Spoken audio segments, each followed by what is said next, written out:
Hello everyone, welcome back to my channel Sharma classes. आज एक और वीडियो के साथ हम हाजिर हैं। क्लास 11 स्ट्रेट लाइन चैप्टर, जैसा कि आपको पता है हम एक्सरसाइज 9.3 कर रहे हैं। क्वेश्चन नंबर 1 से लेके क्वेश्चन नंबर 5 तक आपको हम करा चुके हैं, जिसका लिंक आपको नीचे डिस्क्रिप्शन में मिल जाएगा। वो जाके देखो, अगर नहीं देखा तो। अगर देख लिया है तो बहुत अच्छी बात है। क्वेश्चन नंबर 6 से शुरू करेंगे। पीछे के कॉन्सेप्ट आप लोग करके आ चुके हो, तो आगे के कॉन्सेप्ट में कोई प्रॉब्लम नहीं होने वाली। ठीक है, तो क्वेश्चन नंबर 6 शुरू करते हैं। क्वेश्चन नंबर 6 इस वीडियो का पहला question, find equation of the line parallel to the line and passing through the point. इस क्वेश्चन को ध्यान से समझना है। एक इक्वेशन की हमें एक लाइन की हमें इक्वेशन निकालनी है जो कि पैरेलल है। तो जिसकी इक्वेशन निकालनी है उसे हमने मान लिया ए बी। एक लाइन जो क्या है, ए बी है, वो पैरेलल है किसी दूसरी लाइन के। दूसरी लाइन को हमने सी डी मान लिया। जिस लाइन के वो पैरेलल है उसकी इक्वेशन दे रखी है 3x - 4y + 2 = 0। ठीक है, एक इक्वेशन निकालनी है एक लाइन की जो पैरेलल है किसी दूसरी लाइन के, जिसकी इक्वेशन हमें दे रखी है, and passing through the point -2, 3। यानी ये जो लाइन है जिसकी हमें इक्वेशन निकालनी है वो -2, 3 से पास कर रही है। तो जब भी ऐसा कोई क्वेश्चन हो जिसमें हमें एक लाइन की इक्वेशन दे रखी होती है, तो सबसे पहले हम उसका स्लोप निकालते हैं। तो स्लोप ऑफ सी डी आता है -a/b। तो ये फॉर्मूला कौन सा, एक इक्वेशन से स्लोप निकालना। अगर आपके पास एक इक्वेशन है तो उसका स्लोप हम कैसे निकालते हैं, -a/b करके। तो हम CD का स्लोप निकालना चाह रहे हैं। CD के स्लोप में ये a हो गया, ये b हो गया, ये c हो गया। तो अगर इसकी वैल्यू पुट की जाए तो -3/-4, क्योंकि -a/b है तो -3/-4 आया, माइनस से माइनस कैंसिल हुआ, तो स्लोप आ गया हमारे पास 3/4। ठीक है जी, CD का स्लोप आ गया। अब क्वेश्चन में कह रहा था कि लाइंस क्या हैं आपस में, पैरेलल। कौन कौन सी lines, A B parallel to C D. अब अगर दो लाइन आपस में पैरेलल होती हैं तो उनके स्लोप्स इक्वल होते हैं। एक और चीज समझने के लिए, slope of A B equals to slope of C D. क्यों हुआ, क्योंकि ये दोनों लाइंस क्या है आपस में, पैरेलल है। दो लाइन अगर पैरेलल है तो उनके स्लोप क्या होंगे, इक्वल होंगे। तो CD का स्लोप आ गया था 3/4, इसलिए स्लोप ऑफ AB कितना आ गया, 3/4 आ गया। ठीक है, AB का स्लोप आ गया। अब AB का मेरे पास स्लोप भी है और ये एक पॉइंट भी है जिससे वो पास हो रही है। एक पॉइंट है, उसका स्लोप है, तो हम उसकी पॉइंट स्लोप फॉर्म लगा के उसकी इक्वेशन निकाल सकते हैं। अब वो क्या होती है वो आपने पढ़ी है पीछे की एक्सरसाइज में भी, y - y1 = mx - x1। तो AB के केस में, AB के लिए हम इस इक्वेशन को अप्लाई करेंगे जिसमें x1 और y1 -2, 3 है, यानी जिस पॉइंट से वो पास कर रहा है। तो y1 कितना हो गया, 3। स्लोप किसका, इक्वेशन किसकी निकाल रहे हैं, AB की, तो स्लोप भी किसका पुट होगा, AB का। तो 3/4 x - x1, x1 है -2। सॉल्व करो इसको, y - 3, 3/4 x + 2, cross multiply 4y - 12, 3x + 2। बस करना क्या है, सिंप्लीफाई करना है। अब इसको बचा क्या है इस क्वेश्चन में, 4y - 12, 3x + 6, सबको उधर ले आओ, 3x + 4y - 12 - 6 = 0। तो ये आता है 3x + 4y -18 = 0। तो this is the required equation of AB। यही हमें AB की इक्वेशन निकाल के देनी थी, 3x + 4y -18। दोबारा देखो करा क्या, एक लाइन की इक्वेशन निकालनी है जो पैरेलल है, जिसकी इक्वेशन दे रखी है, और ये लाइन इस पॉइंट से पास कर रही है। CD का स्लोप निकाला ये फॉर्मूला यूज करके, पैरेलल है तो दोनों के स्लोप सेम होंगे। स्लोप आ गया, उसके बाद एक पॉइंट है, स्लोप है, इक्वेशन लगाई, सॉल्व किया, आंसर आया। समझ आ गया। ये इस क्वेश्चन का सॉल्यूशन, क्वेश्चन नंबर 6 का सॉल्यूशन नोट करो, इसको समझो, पॉज करके नोट करो, फिर चलते हैं नेक्स्ट क्वेश्चन पे। नेक्स्ट क्वेश्चन है find equation of a line perpendicular to the line. इस बार हमें दे रखा है परपेंडिकुलर, पहले वाले क्वेश्चन में था पैरेलल। तो परपेंडिकुलर अगर लाइन है, एक लाइन है हमारे पास जिसकी हमें इक्वेशन निकालनी है, फिर से इसका नाम ए बी देंगे। परपेंडिकुलर है इस बार, एक दूसरी लाइन के परपेंडिकुलर है जिसकी इक्वेशन दे रखी है x minus 7y plus 5 equal to 0। पीछे वाले क्वेश्चन में पैरेलल था, इस वाले क्वेश्चन में परपेंडिकुलर है, कॉन्सेप्ट सेम है, बस इस बार कोऑर्डिनेट अलग से ना देकर उन्होंने दे दिया x इंटरसेप्ट 3। यानी ये क्या कर रही है, इसका x इंटरसेप्ट 3 है। अगर x इंटरसेप्ट 3 है तो यानी कि पॉइंट हो गया 3,0। देखो पहले वाले क्वेश्चन में आपको कोऑर्डिनेट दे रखा था -2,3 जिससे ए बी लाइन पास हो रही थी, ठीक है। लेकिन इस बार ऐसा कुछ नहीं दिया हुआ कि वो लाइन जो है वो पास हो रही है, उन्होंने बस क्वेश्चन की वर्डिंग्स चेंज कर दी और यहां पे लिख दिया कि वो उसके पास x इंटरसेप्ट 3 है। x इंटरसेप्ट 3 का मतलब कोऑर्डिनेट क्या हो गया 3,0। तो इनडायरेक्टली आपको वो कोऑर्डिनेट ही दे रहा है बट थोड़ी दूसरी लैंग्वेज चेंज कर दी। तो करना क्या है, सबसे पहले फिर से वही होगा, CD का स्लोप निकालेंगे, स्लोप ऑफ CD। तो जब CD का स्लोप निकाला हमने इक्वेशन से, यानी फॉर्मूला हो गया -a/b, तो यहां से आपका स्लोप आता है -1/-7 यानी 1/7, ठीक है। अब पैरेलल में तो स्लोप सेम थे दोनों लाइंस के, है ना, लेकिन अब क्या है, परपेंडिकुलर है। जब परपेंडिकुलर है, AB और CD आपस में परपेंडिकुलर है, तो स्लोप ऑफ CD और स्लोप ऑफ AB, इनके जो स्लोप्स हैं उनका प्रोडक्ट जो है वो -1 होगा, यानी m1 into m2 equals to -1। अगर दो लाइंस आपस में परपेंडिकुलर है तो दोनों के स्लोप्स का प्रोडक्ट -1 होता है। तो CD का स्लोप आया था 1/7 और यहां से AB का स्लोप निकल के आ जाएगा -7, ये उधर चला गया। CD का स्लोप हमें दे रखा था, पुट कर दिया, AB का स्लोप आ गया -7, स्लोप आ गया, ठीक है। AB का स्लोप है, AB का पॉइंट है, तो फिर से वही पॉइंट स्लोप फॉर्म। अभी हमने पीछे वाले क्वेश्चन में बिल्कुल सेम चीज करी है। अगर हमारे पास पॉइंट है जिससे वो लाइन पास कर रही है और उसका स्लोप है, तो हम क्या करेंगे, पॉइंट स्लोप फॉर्म लगाएंगे। तो करो अप्लाई।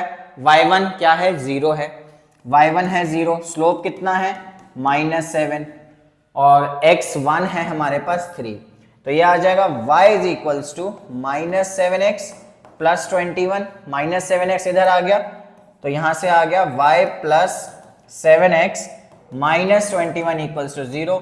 थोड़ा सा इसको स्टैंडर्ड फॉर्म में लिख लेते हैं। हमारे पास AB की इक्वेशन आ गई 7x plus y minus 21 equals to 0। ये है रिक्वायर्ड इक्वेशन ऑफ AB जो हमें क्वेश्चन में निकालनी थी, ठीक है। आ गई इक्वेशन, पहले पर पैरेलल था, अब परपेंडिकुलर है, नोट करो इसको। क्वेश्चन नंबर 8 पे चलते हैं। नेक्स्ट क्वेश्चन है find angles between line this and line this. ये दो लाइंस की इक्वेशन दे रखी है हमें, इसके बीच का हमें एंगल निकालना है। अगर दो लाइंस के बीच का एंगल निकालना है दैट मींस ये आपस में इंटरसेक्ट कर रही है। एक लाइन हो गई AB, दूसरी लाइन हो गई CD, हमें इसके बीच का ये एंगल निकालना है अल्फा। हमें ये एंगल निकालना है जिसको हमने अल्फा मान लिया। AB की इक्वेशन है हमारे पास √3x plus y equals to 1। CD की इक्वेशन है हमारे पास x plus √3y equals to 1। अब हमारे पास दो इक्वेशंस हैं, इंटरसेक्ट कर रही है एक एंगल पे, तो इसका मतलब हम सबसे पहले दोनों के स्लोप्स फाइंड करेंगे। स्लोप ऑफ AB, इक्वेशन है स्लोप निकालना है -a/b माइनस √3/1, ठीक है, तो -√3। ऐसे ही slope of CD, same formula -a/b। CD की इक्वेशन में -a/b लगाएंगे तो ये आ जाएगा -1/√3, यानी ये वैल्यू आ गई मेरी m1, ये वैल्यू आ गई मेरी m2। अब दो लाइंस अगर आपस में इंटरसेक्ट कर रही है तो उसके बीच में जो एंगल बन रहा है उसका रिलेशन होता है tan alpha m1 minus m2 1 plus m1 m2। ये एक फॉर्मूला है जिसे आपने लर्न करना है। दो लाइन अगर इंटरसेक्ट कर रही है आपस में तो उनके बीच का रिलेशन ये है उसके स्लोप और एंगल का रिलेशन। तो tan अल्फा m1 की वैल्यू वैल्यूज पुट कर दो। m1 की वैल्यू क्या है, -√3, m1 की वैल्यू है -√3, m2 की वैल्यू है -(-1/√3) अपॉन 1 प्लस, ये दोनों को अगर आपस में मल्टीप्लाई करेंगे तो माइनस माइनस प्लस हो गया, और √3 into 1/√3, √3 into 1/√3, √3 cancel, tan alpha equals to minus minus plus, तो -√3 प्लस 1/√3 अपॉन 1 प्लस 1। सॉल्व करेंगे इसको, थोड़ा सा लेंदी जाएगा ये। tan alpha is equals to LCM, इसके नीचे 1 है, एलसीएम लेंगे √3, और नीचे 1 प्लस 1 2 है, तो ये आ गया 2√3, 1 प्लस 1 2, और इसका एलसीएम √3, तो 2√3 हो गया।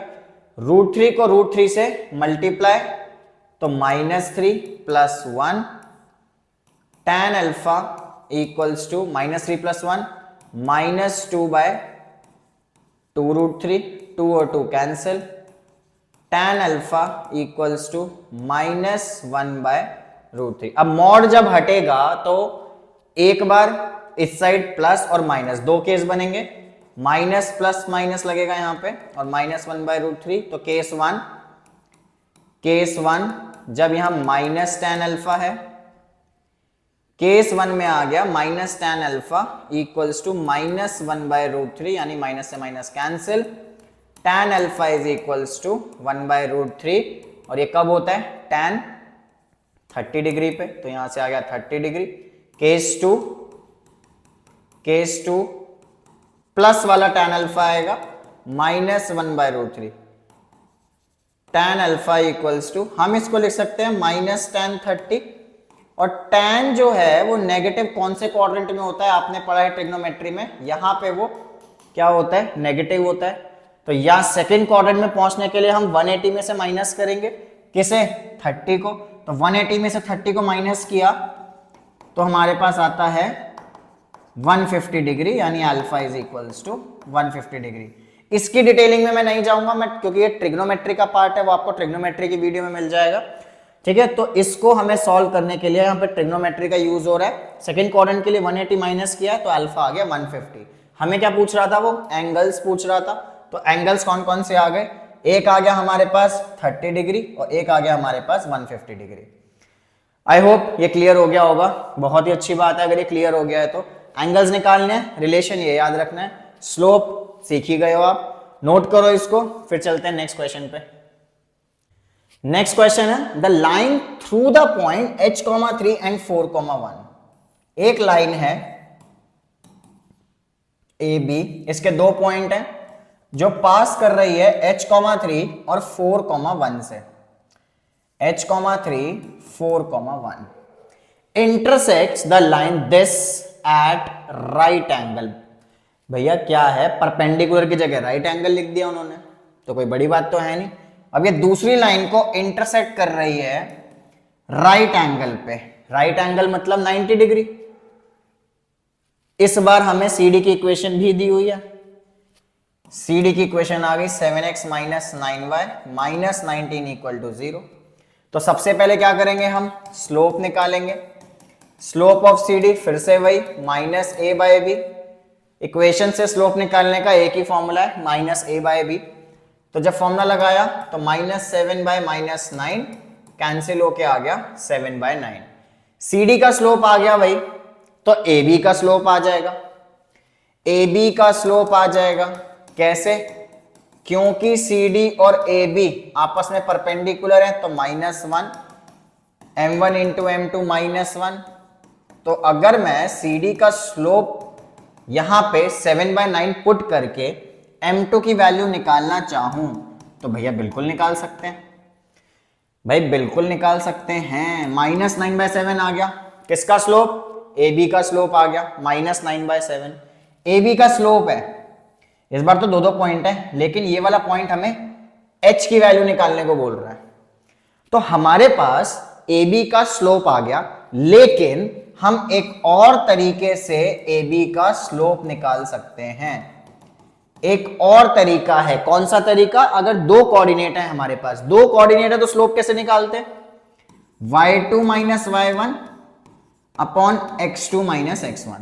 तो निकालिए स्लोप y2 माइनस y1 यानी 3 माइनस 1 और x2 माइनस x1 यानी h माइनस 4।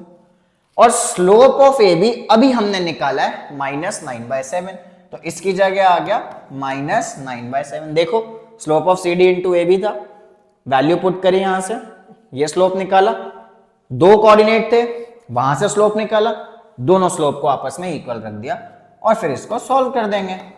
बहुत ही आसान बन गया। अब तो करो भाई क्रॉस मल्टीप्लाई, बच्चों वाली चीज हो गई अब तो। Cross multiply -9h plus 36 equals to 14, -9h 14 minus 36 -9h कितना आया ये, 6 में से 4 गया 2, 22 -22 h आ गया 22/9। तो h की वैल्यू निकालनी थी, h की वैल्यू आ गई 22/9। ठीक है, बहुत आसान। हर बार वही चीज हो रही है, सीडी की इक्वेशन दी है, स्लोप निकालो, ये परपेंडिकुलर होगा तो m1 इंटू m2, नहीं तो m1 इक्वल्स टू m2। उसके बाद अगर एक पॉइंट दिया होगा तो इक्वेशन आ जाएगी, h की वैल्यू दी होगी तो दोनों आपस में इक्वल हो जाएंगे। ठीक है, नोट करो इसको, 22/9। 9 क्वेश्चन, इस वीडियो के 4 क्वेश्चन, एक्सरसाइज के 9 क्वेश्चन, एक क्वेश्चन और बाकी है, जल्दी से कंप्लीट करते हैं इसको। Last question, question number 10, prove that the line through the point. एक लाइन है, फिर से वही ए बी, कहां से पास हो रही है, x1 y1 से, and parallel to the line this. अब ये दूसरी लाइन के पैरेलल है CD, जिसकी इक्वेशन दे रखी है ax plus by plus c equals to 0। ax plus by plus c is equals to 0, ये हमें इसकी CD की इक्वेशन दे दी। इज दिस, भाई फाइंड इक्वेशन की जगह इस बार प्रूव दैट बोल रहा है। करना वही है, इक्वेशन ही निकालनी है बट प्रूव करना है। ठीक है, तो कैसे शुरू करेंगे इसको, सबसे पहले निकालेंगे स्लोप ऑफ CD, जैसा कि हर बार करते हैं। इक्वेशन है हमारे पास, लेकिन इस बार तो भाई A और B ही है, तो ये आ गया मेरा स्लोप। स्लोप ऑफ CD और स्लोप ऑफ AB आपस में क्या होंगे, इक्वल होंगे। क्यों होंगे, क्योंकि AB और CD पैरेलल है। पैरेलल होगा तो स्लोप सेम होते हैं, हमने किया था एक क्वेश्चन में ऐसा। तो CD का स्लोप अगर -a/b है तो AB का स्लोप भी तो वही हो गया। बहुत आसान, AB का स्लोप आ गया, AB का पॉइंट है, एक पॉइंट और स्लोप, एक पॉइंट और स्लोप, पॉइंट स्लोप फॉर्म क्या होती है, y minus y1 m x minus x1। y1 की वैल्यू y1 ही है, m की वैल्यू यानी स्लोप की वैल्यू -a/b और x minus x1। Cross multiply करेंगे, b y minus y1 equals to -a x minus x1। बस हमें इसको अरेंज करना है, आ गया। इस पूरे को उठा के अगर हम यहां पे ले आए तो ये क्या बन जाएगा, a x minus x1 plus b y minus y1 equals to 0। यही तो हमें प्रूव करना था। बहुत आसान, बहुत आसान हो गया प्रूव। तो बेसिकली इस वीडियो में इन 5 क्वेश्चन में मेन चीज क्या थी, एक इक्वेशन निकालनी है एक लाइन की, या तो वो दूसरी लाइन के परपेंडिकुलर होगी या फिर वो पैरेलल होगी, उसकी इक्वेशन दी होगी, वहां से स्लोप निकालो, पॉइंट स्लोप फॉर्म लगाओ, गिवन है तो प्रूव कराओ, फाइंड करना है तो इक्वेशन निकालो। ठीक है, आई होप ये क्लियर हो गया है आपको ये कॉन्सेप्ट, ये 5 क्वेश्चन अच्छे से आ गए हैं आपको। इसको प्रैक्टिस करो, इसके आगे की वीडियो, इसके आगे के क्वेश्चन हम नेक्स्ट वीडियो में अपलोड करेंगे। अच्छे से प्रैक्टिस करो, सारी इक्वेशंस लर्न करो। मिलते हैं आपसे नेक्स्ट वीडियो में, तब तक के लिए bye bye, take care, all the best.